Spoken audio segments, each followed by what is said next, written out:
মুখোশ পরে আমি মহিলাদের মালিশ করতাম। সবাই আমাকে শিবানী দিদি নামে চিনত। একদিন এক পণ্ডিতের বউ আমাকে ডাকল। যেই আমি মালিশ করতে শুরু করলাম, পণ্ডিত অমনি নিজেকে সামলাতে না পেরে আমার মুখোশ খুলে ফেলল। এরপর যা হল। আমার নাম হল শিবান। আমি 4 বোনের একমাত্র ভাই ছিলাম। অল্প বয়স থেকেই বোনেদের সাথে থাকার কারণে আর একসাথে বড় হওয়ার কারণে আমি মেয়েদের মতোই হয়ে গিয়েছিলাম। আমার বাবার মৃত্যু হয়েছিল, আর আমার মা চাকরি করতেন। এজন্য আমি আর আমার বোনেরা সারাদিন ঘরে থাকতাম। বোনেদের সাথে সাথে সারাটা দিন থাকার কারণে আমার ওঠা বসা চলাফেরা সবকিছু মেয়েদের মতোই হয়ে গিয়েছিল। আর ভগবানও আমাকে যেন অল্প একটু মেয়েদের মতোই বানিয়েছিলেন। আর কিছু আমার ভুল ছিল, আমি একটু বেটেও ছিলাম। আমার বোন মজা করে আমাকে মেয়েদের জামাকাপড় পরিয়ে দিত আর চোখে কাজল লাগিয়ে দিত। আমি ওদের সাথে গানের সুরে মেয়েদের মতো করেই নাচতাম। মা আমাকে আমার বোনেদের সাথে এরকম মেয়ে সেজে থাকতে দেখলে খুব বকাবকি করত। আমি মায়ের কথা শুনতাম না, আর আমার বোনেরাও মায়ের কথা শুনত না। আমাদের তো খেলার বয়স ছিল। প্রথম প্রথম বাইরের লোকেরা কেউই ব্যাপারটা অতটা লক্ষ্য করেনি, কিন্তু যত সময় এগোতে লাগল ততই আমি বড় হতে লাগলাম। আর সবার যেন মনে হতে লাগল যে আমায় যেন শিবানীর থেকে বেশি শিবানী মনে হয়। আমরা যখন স্কুলে ভর্তি হলাম তখন আমাকে দেখে সবাই মজা করত। সব ছেলেরা আমাকে মেয়ে বলে বিরক্ত করত। বাড়িতে কোনো অনুষ্ঠান হলে আমার নাচ দেখতে সবারই খুব মজা লাগত। সবাই আমাকে মেয়েদের গানে নাচতে বলতো। আমিও খুব খুশি হয়ে মেয়েদের মতো নাচতে থাকতাম, আর সবাই খুব আনন্দ করে সিটি বাজাতো আর শীষ দিত। কিন্তু আমার পেছনে সবাই আমাকে নিয়ে মজা আর ঠাট্টা করত। মায়ের এই ব্যাপারটা একদম পছন্দ ছিল না। মা যে কোনো বিয়েবাড়িতে যাওয়ার আগে আমাকে বকা দিত আর বোঝাতো যে যেন আমি বিয়েবাড়িতে গিয়ে না নাচি আর চুপচাপ একটা কোণে যেন বসে থাকি। কিন্তু সবাই মজা করে জোর করে আমার হাত ধরে টেনে নিয়ে গিয়ে আমাকে নাচাতো। স্টেজে যখনই গান বাজত তখনই আমার পা যেন নাচের জন্য ব্যাকুল হয়ে উঠত। আর এইভাবেই আস্তে আস্তে দিন কাটতে লাগল। আমার বোনেদের ওই ব্যাপারটা খুব খারাপ লাগতে লাগল যে যে কোনো জায়গাতেই আমি এরকম নাচ করতাম তখন আমাকে সব ছেলেরা বাজে চোখে দেখত। মা তো প্রথমে পুরোপুরি এর বিরুদ্ধে ছিল।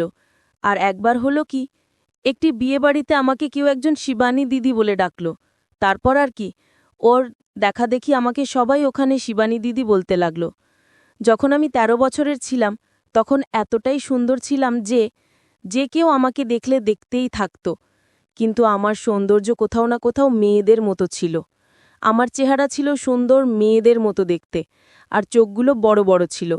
গ্রামের ছেলেরা আমাকে বিরক্ত করতে লাগল। যখন ঘর থেকে বেরোতাম তারা আমার পেছনে পেছনে হাঁটত, এমনভাবে যেন আমি কোনো মেয়ে। আমার পিসির ছেলে আমার সাথে একবার খারাপ কিছু করার চেষ্টা করেছিল। আর যখন এই ব্যাপারটা আমি মাকে বললাম, মা আমাকেই মারল আর ঘর থেকে বের হওয়া বন্ধ করে দিল। আমার জন্য আমার বোনেদের সম্বন্ধ নিয়ে আসত। তারই মনে হতো যে আমাদের বাড়িতে 4টে নয় 5টা মেয়ে আছে। আমার সৌন্দর্য যেন সবার চোখে খটকাতে লাগল। আমার মা আমার জন্য চিন্তায় পড়ে গেল। আমি স্কুল যাওয়া ছেড়ে দিয়েছিলাম, কেননা আমি নিজে ছেলেদের কাছে বিরক্তের শিকার হতাম। একবার আমার জন্য আবার বড় দিদির সম্বন্ধ এসেও তারা না করে দিল আমার জন্য। মা রেগে গিয়ে আমাকে ঘর থেকে বের করে দিল।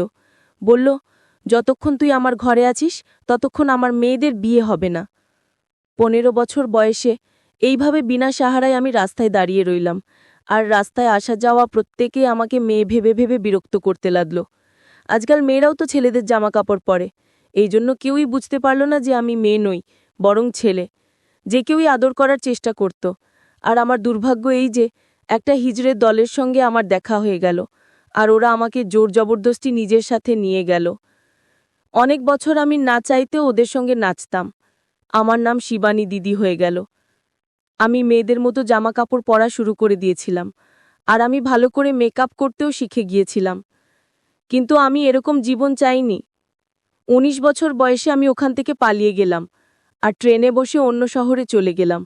আমার কাছে কোনো জিনিসপত্র ছিল না। ব্যাগে আমার সমস্ত জামাকাপড় মেয়েদেরই ছিল। আমি কিছুতেই বুঝতে পারছিলাম না যে আগে আমার কি করা উচিত, কেননা আমি আর নাচতে চাইছিলাম না। বেশ কিছুদিন ধরে এখানে ওখানে ঘুরতে লাগলাম, আর শহরেও ছেলেরা আমার বাঁচা মুশকিল করে দিল। আসতে যেতে ছেলেরা আমাকে দাম জিজ্ঞাসা করছিল, আর আমার সাথে রাত কাটাতে চাইছিল। একটা বুড়ো লোক বেশ কয়েকদিন ধরে আমাকে লক্ষ্য করছিল। একদিন বলল, খুকি, কতদিন আর এভাবে রাস্তায় থাকবে? খাবে? আমার বাড়ির ওপরের একটা ঘর খালি আছে। তুমি যদি চাও তাহলে কোনো কাজ করে এখানে তুমি আমাকে মাসে মাসে মাইনে দিয়ে থাকতে পারো। ওই বুড়ো লোকটাকে আমার খুব ভালো লাগলো। আমি আর অন্য কিছু না ভেবে ওখানে ওই বুড়ো লোকটার সাথে চলে গেলাম। আমার একটা ছোট্ট মতো ঘর হলো, যেখানে আমি আমার নতুন জীবনের শুরু করলাম। এই 4 বছরে আমি জেনে গিয়েছিলাম যে আমি ছেলে হয়ে জীবন কাটাতে পারবো না। আমার হাবভাব সম্পূর্ণভাবে ছেলেদের মতোই ছিল। এই জন্যই আমি নিজেকে মেয়েদের রূপ দিলাম আর মুখোশ পরা শুরু করলাম। বিভিন্ন জায়গায় কাজ খুঁজতাম, কিন্তু কেউই আমাকে কাজ দিচ্ছিল না। আমার কাছে কোনো ডিগ্রিও ছিল না, আর না আমি কোনো কাজ করতে জানতাম। আমি তো শুধু নাচ গান জানতাম, এছাড়া শুধু মালিশ করতে পারতাম। কেননা আমাদের পুরো গ্রুপ নাচ করে যখন বাড়ি ফিরত, আড্ডায় ফিরে এসে তখন কেউ কেউ আমাকে তাদের শরীরে মালিশ করতে বলতো, কেননা আমার হাত ছিল মেয়েদের মতোই নরম আর সুন্দর। যখন কোনো কাজ পাচ্ছিলাম না, তখন আমি এই কাজটাকেই আপন করে নিলাম, আর যেটা কিনা মালিশ করা। আমি শিবানী দিদি নামে পরিচিত হলাম। হ্যাঁ, আমি খুব ভালো মালিশ করি। ব্যাস, আর কি। মেয়েরা আমাকে নিজেরাই মালিশ করার জন্য ডাকা শুরু করে দিল।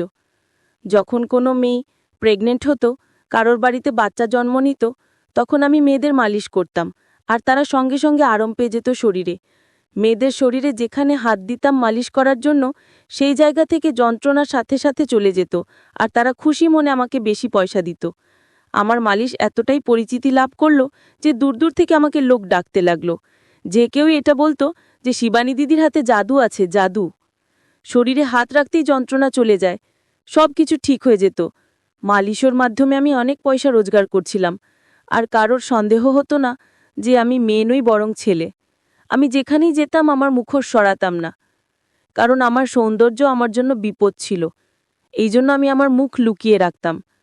এরকমই একদিন একটা বাড়ি থেকে মালিশ করে ফিরছিলাম, তখন একটা বাচ্চা আমাকে ডাকলো যে শিবানী দিদি, আপনাকে পণ্ডিত মশাইয়ের বউ ডাকছে।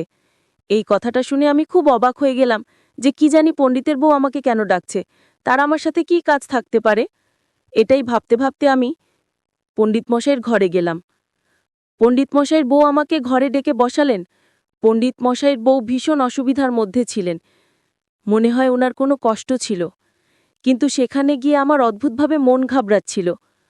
পণ্ডিত মশাইয়ের বউ একটা ঘরের ভিতরে থেকে জীবন কাটানো স্ত্রী ছিলেন। খুব কমই তিনি বাইরে লোকের সামনে যেতেন, কিন্তু আমি যাওয়াতে আমার সামনে তিনি একটুও লজ্জা পেলেন না, কেননা আমি ওনার নজরে শিবানী। পণ্ডিত মশাইয়ের বউ বলতে লাগলেন, শিবানী দিদি, আজ সকালবেলায় আমি কলের কাছে গিয়ে পড়ে যাই, আর আমার কোমরে প্রচণ্ড ব্যথা লাগে। আমি আপনার কাছে মালিশ করাতে চাইছিলাম, আমার তো হাঁটাচলা করাও মুশকিল হয়ে গেছে। আমি অনেক মহিলার মালিশ করেছি, কিন্তু আমার কাছে পণ্ডিত মশাইয়ের মতো কেউ ছিল না। এজন্য পণ্ডিত মশাইয়ের বউ আমাকে মালিশ করতে বলায় একটু আমি চিন্তায় ছিলাম, কিন্তু ওনার কষ্ট দেখে আমি না করিনি, বরং হ্যাঁ করে দিলাম, কারণ আমার কাজই ছিল মালিশ করা। আমি ভাবলাম যে কোনো রকম বাধা ছাড়া আমি আমার কাজ করব। সেই দিন থেকেই আমি পণ্ডিত মশাইয়ের বউয়ের কোমরে মালিশ করা শুরু করে দিয়েছিলাম। ওনার কোমরে মালিশ করে আমি পণ্ডিত মশাইয়ের ঘর থেকে বেরোতে যাব, এমন সময় পণ্ডিত চলে আসে, আর সে চমকে গেল এটা দেখে যে আমি মুখোশ পরেছিলাম। আমি আমার নজর ঝুঁকিয়ে নিলাম, আমি আমার মাথা নত করলাম। পণ্ডিত মশাইয়ের বউ পণ্ডিতকে বলল যে শিবানী দিদি খুব ভালো মালিশ করে। প্রথম দিন ওনার খুব আরাম হলো মালিশ করায়, কিন্তু আমার উপর পণ্ডিত মশাই অদ্ভুতভাবে তাকিয়েছিল। ওনার ওরকম নজর দেখে আমি ভয় পেয়ে গেলাম, আর খুব তাড়াতাড়ি বাইরে চলে এলাম, আর ঠিক করেছিলাম যে আর পণ্ডিত মশাই বাড়ি যাব না। আমার কাছে ওনার যে নজর তা খুব অদ্ভুত লাগছিল। কিন্তু তার পরের দিন পণ্ডিত মশাইয়ের বউ একটা ছোট্ট বাচ্চাকে আমার কাছে পাঠিয়ে আমাকে ডাকলেন। তখন আমি তাদের বাড়ি গেলাম। তিনি আমাকে বললেন যে কখন থেকে আমি আপনার অপেক্ষা করছিলাম, আপনি আমার মালিশ করে দিলে আমার কষ্ট অনেকটা কমে যায়।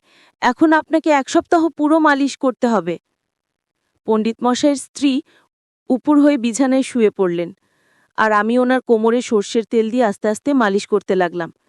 আমি যখন মালিশ করছিলাম, একবারের জন্য তার কোমরের দিকে আমি তাকালাম না, কিন্তু মালিশ করার জন্য যখন সর্ষের তেল দরকার হলো গরম করার, তখন আমি তাকে গরম করতে বললাম। তো তিনি বলতে লাগলেন যে আমার ছোট ঘর, আপনি নিজে একটুখানি রান্নাঘরে গিয়ে তেল গরম করে আনুন প্লিজ, আমার কোমরে খুব ব্যথা করছে, আমার পক্ষে বারবার বিছানা থেকে ওঠা খুবই সমস্যা।